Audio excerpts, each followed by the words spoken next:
în special pentru tine, adică pentru toți care sunt la Italia, care la noi la Pănășa studiam, cred că e vest. Și înseamnă cânticul ăsta, că săraia și fără dânsă nu pot. El o sune cam așa, Iana, și se numește Foaie Verde, 5 chiperi, care zic că de-am imnul Pănășeștiului. E tare bun cântec, e de veselie. Te duci la Italia și arată la italieni ce înseamnă muzica la Pănășești. Lasă vadă cum trăim noi.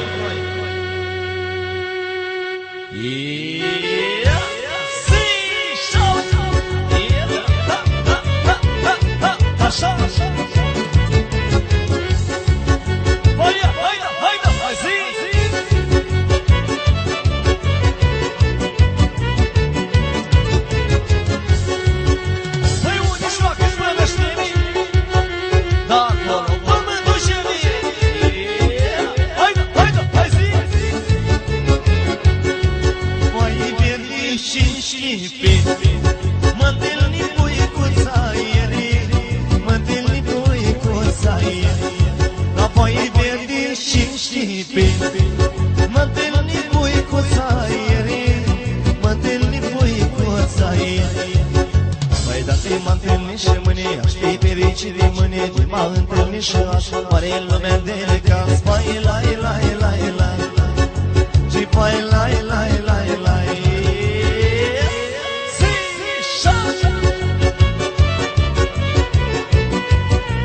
Păi la